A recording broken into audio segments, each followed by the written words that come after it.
Mendapatkan rasa hormat adalah salah satu kebutuhan batin manusia yang paling mendalam.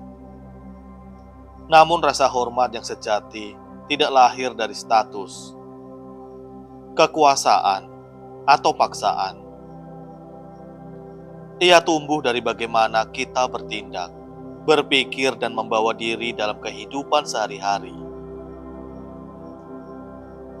Dalam ajaran Buddha, penghormatan bukanlah sesuatu yang dikejar, melainkan hasil alami dari hidup yang dipenuhi kebijaksanaan dan kasih sayang. Buddhisme mengajarkan bahwa rasa hormat dimulai dari dalam diri. Ketika kita hidup dengan integritas, ketenangan, dan belas kasih, dunia merespon dengan penghormatan yang tulus. Orang tidak menghormati hanya karena diminta, melainkan karena mereka melihat kualitas luar biasa yang muncul dari hati yang tenang dan pikiran yang jernih. Melalui cerita-cerita Buddhis, kita diajarkan bahwa penghormatan tidak hanya datang bagaimana kita diperlakukan oleh orang lain, tetapi juga bagaimana kita memperlakukan diri sendiri dan orang di sekitar kita. Saat kita mampu mempraktikkan kebajikan dalam menghadapi tantangan hidup, kita menjadi teladan yang menginspirasi, dan dari sanalah rasa hormat mengalir. Video ini akan menggali langkah-langkah yang dapat Anda ambil untuk mendapatkan rasa hormat sejati berdasarkan kebijaksanaan ajaran Buddha. Dari mengelola penghinaan hingga mempraktikkan introspeksi, setiap langkah dirancang untuk membantu membangun hubungan yang bermakna dan menciptakan dampak positif di dunia. Mari kita mulai perjalanan ini menuju hidup yang lebih terhormat dan bermakna.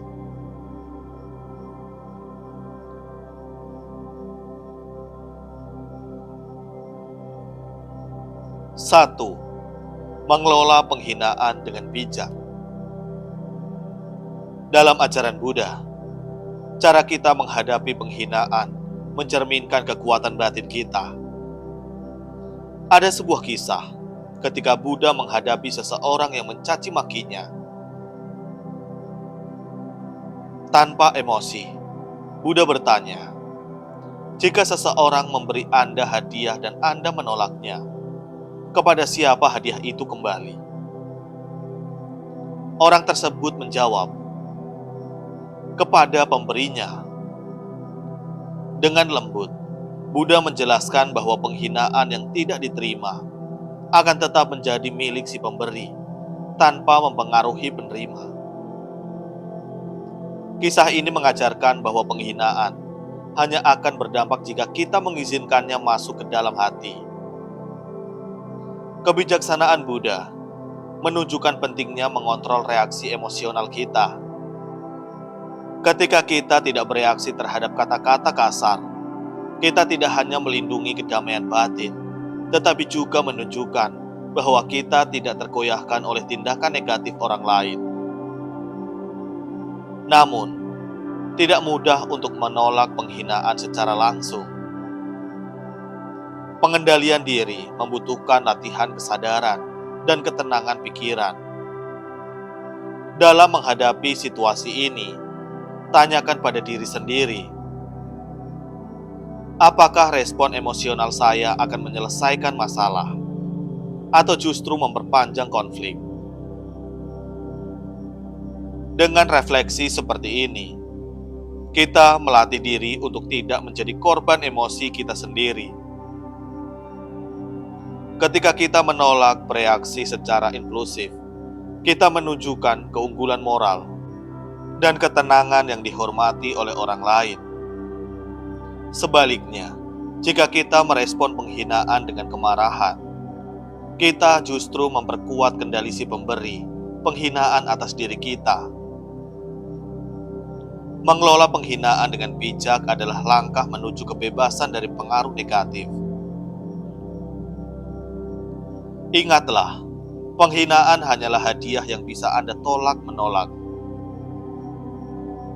Penghinaan tidak hanya menjaga kehormatan Anda, tetapi juga menciptakan contoh kebijaksanaan yang dapat menginspirasi orang lain. Dalam setiap penghinaan yang Anda hadapi, Anda memiliki pilihan, menerima atau melepaskannya.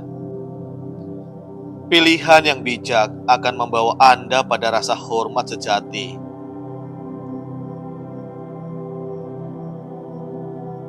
2. Mempraktekkan ketenangan diri. Ketenangan adalah sumber kekuatan yang sering diremehkan, tetapi dampaknya sangat besar dalam membangun rasa. Ketika seseorang mampu tetap tenang dalam situasi penuh tekanan, ia mencerminkan stabilitas yang memberikan rasa aman dan kepercayaan. Dalam kehidupan yang penuh dengan ketidakpastian, ketenangan ini menjadi ciri individu yang dihormati, karena mereka tidak mudah terombang-ambing oleh emosi atau keadaan. Dalam praktik meditasi Buddhis, ketenangan diri dilatih melalui perhatian pada napas. Napas menjadi jangkar yang menghubungkan tubuh dan pikiran, membantu kita tetap hadir dalam momen saat ini. Ketika emosi negatif, seperti kemarahan atau kegelisahan muncul, berhentilah sejenak. Tarik napas dalam-dalam dan amati pikiran yang muncul, tanpa terburu-buru bertindak. Dengan cara ini, Anda menciptakan ruang untuk merenung sebelum bereaksi, memungkinkan Anda merespon dengan lebih bijak. Ketenangan diri tidak hanya membantu Anda menjaga pikiran tetap jernih, tetapi juga meredakan konflik. Ketika Anda menghadapi situasi sulit dengan kepala dingin, orang lain cenderung lebih menghormati Anda. Mereka melihat ketenangan Anda sebagai tanda kedewasaan emosional dan kekuatan batin yang luar biasa. Dalam banyak kasus, sikap ini juga mempengaruhi suasana hati orang lain, membantu mereka menjadi lebih tenang dan rasional. Namun menjaga ketenangan tidak berarti menekankan perasaan. Sebaliknya, ini tentang mengelola emosi dengan cara yang sehat dan produktif. Anda mengakui emosi Anda tanpa membiarkannya mengambil alih. Dengan cara ini, ketenangan diri bukanlah tanda kelemahan, melainkan wujud kekuatan sejati yang berasal dari pengendalian diri. Pada akhirnya, ketenangan bukan hanya tentang Anda, tetapi juga tentang dampak positif yang Anda bawa ke dalam hubungan dan lingkungan sekitar. Orang akan menghormati Anda karena kemampuan Anda untuk menjadi sosok yang stabil di tengah badai. Dengan menjaga ketenangan, Anda tidak hanya melindungi kedamaian batin, tetapi juga menjadi inspirasi bagi orang lain untuk melakukan hal yang sama. 3. Berempati dan memahami perspektif orang lain. Empati adalah jembatan yang menghubungkan hati manusia. Dalam ajaran Buddha, kasih sayang tidak hanya berlaku untuk orang-orang terdekat kita, tetapi juga untuk semua makhluk. Ketika Anda mendekati seseorang dengan empati, Anda mengakui keberadaan mereka sebagai manusia yang memiliki perjuangan, kebahagiaan, dan kesedihan. Hal ini memungkinkan hubungan yang lebih dalam dan bermakna untuk terjalin, bahkan dalam situasi yang menantang. Bayangkan seseorang yang marah kepada Anda. Insting pertama mungkin adalah membalas dengan kemarahan, tetapi Buddhis mengajarkan kita untuk berhenti sejenak dan bertanya, apa yang mungkin sedang mereka hadapi? Kadang-kadang, kemarahan bukanlah cerminan dari kebencian terhadap Anda, melainkan ungkapan dari rasa sakit atau tekanan yang mereka alami. Dengan menyadari hal ini, Anda dapat meredakan konflik, bukan memperburuknya.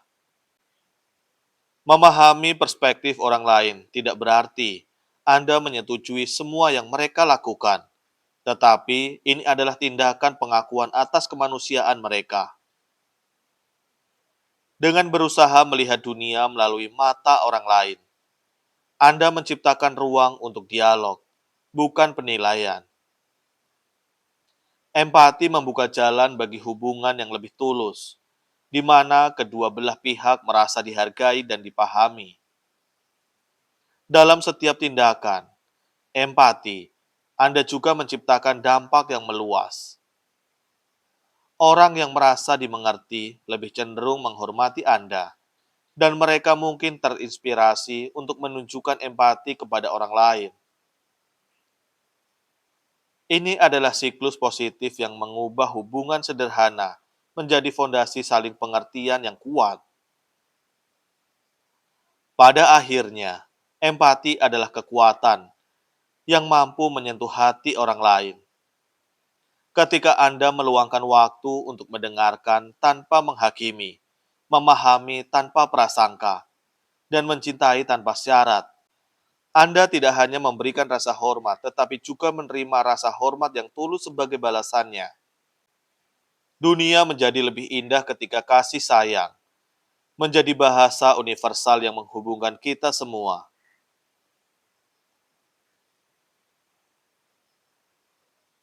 4.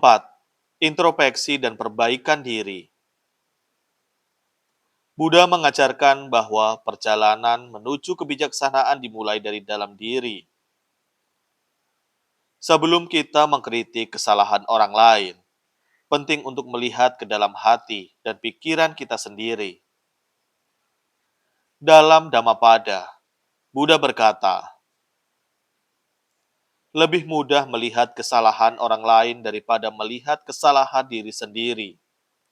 Kata-kata ini mengingatkan kita bahwa introspeksi adalah langkah awal untuk menjadi pribadi yang lebih baik, yang pada akhirnya menciptakan rasa hormat dari orang lain. Melalui introspeksi, kita menyadari kelemahan dan kekuatan kita. Alih-alih menyalahkan orang lain atas situasi yang tidak menyenangkan, kita belajar mengambil tanggung jawab atas peran kita. Proses ini bukan untuk menyalahkan diri sendiri, tetapi untuk memahami diri dengan jujur. Ketika kita berani menghadapi kekurangan kita menunjukkan keberanian untuk tumbuh, dan ini adalah kualitas yang dihormati oleh orang lain. Introspeksi juga mengajarkan kita untuk lebih rendah hati. Tidak ada manusia yang sempurna, dan pengakuan atas ketidaksempurnaan ini memungkinkan kita untuk bersikap lebih bijaksana terhadap orang lain. Saat kita memperbaiki diri, kita secara tidak langsung menginspirasi orang lain untuk melakukan hal yang sama. Kehidupan yang dijalani dengan refleksi menciptakan harmoni dalam hubungan, karena kita menjadi lebih pengertian dan autentik. Proses introspeksi bukanlah sesuatu yang instan. Itu adalah perjalanan yang terus-menerus.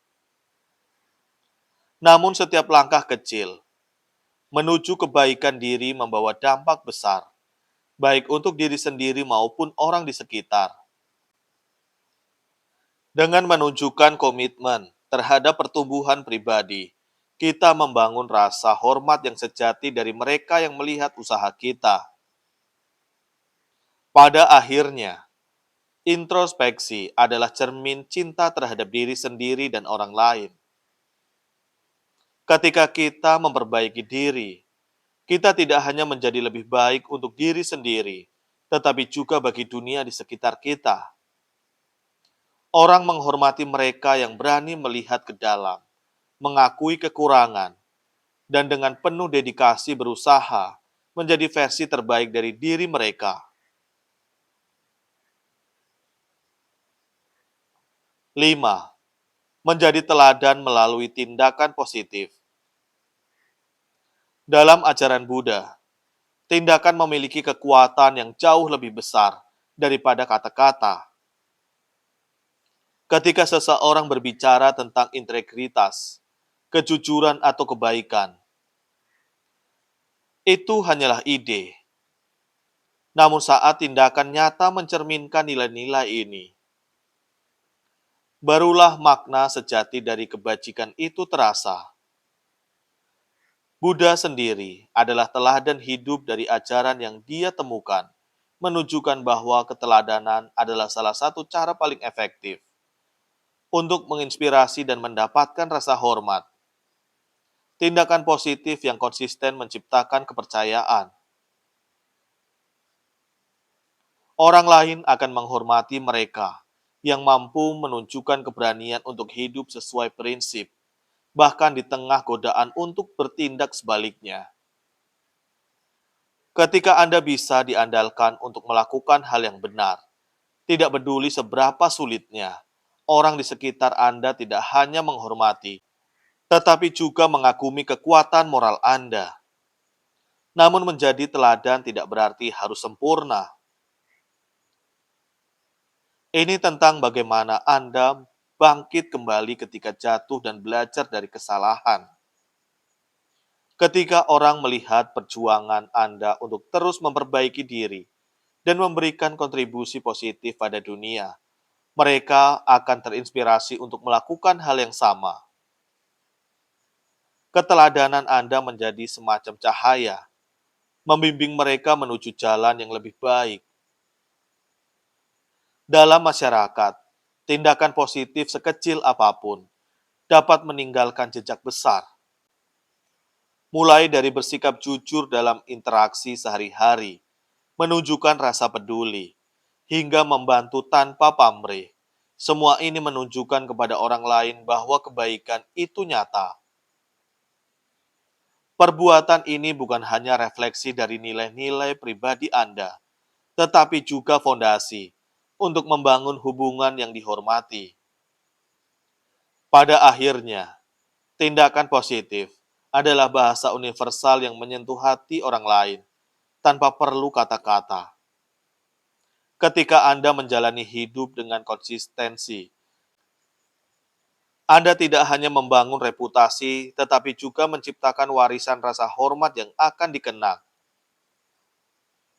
Jadilah teladan, bukan karena ingin dihormati, tetapi karena Anda ingin menciptakan dunia yang lebih baik melalui tindakan Anda.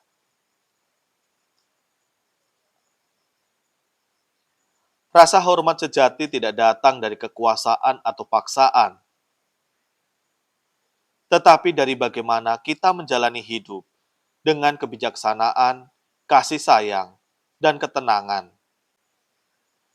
Ketika Anda memilih untuk mengelola penghinaan dengan bijak, menjaga ketenangan dalam situasi sulit, berempati terhadap orang lain, serta introspeksi untuk terus memperbaiki diri, Anda tidak hanya mengundang kehormatan, tetapi juga menjadi inspirasi. Seperti Buddha, tindakan kita mencerminkan kebijaksanaan, mampu menciptakan hubungan yang penuh makna dan kedamaian. Hidup yang dihormati dimulai dari diri sendiri. Apa yang kita tanam dalam pikiran, perkataan, dan perbuatan mencerminkan nilai-nilai yang kita pegang. Ketika kita dengan tulus menunjukkan integritas, orang-orang akan melihat ke dalam diri kita, menemukan ketulusan itu, dan merespon dengan penghormatan yang mendalam. Mengelola diri bukan hanya untuk dihormati, tetapi juga untuk menghadirkan harmoni ke dalam kehidupan kita dan orang-orang di sekitar kita. Pada akhirnya, setiap langkah kecil yang kita ambil menuju kebijaksanaan dan kebaikan adalah investasi pada dunia yang lebih baik. Hidup bukan hanya tentang menerima penghormatan, tetapi juga tentang menjadi sumber inspirasi bagi orang lain untuk hidup dengan lebih baik dan penuh kasih. Seperti bunga yang mekar dengan indah tanpa berusaha menarik perhatian. Jadilah seseorang yang kehadirannya membawa kehangatan dan rasa hormat tanpa perlu memintanya. Semoga video ini bermanfaat. Jangan lupa untuk membagikan kepada teman dan saudara semuanya. Jangan lupa untuk like, share. Sampai jumpa di video berikutnya.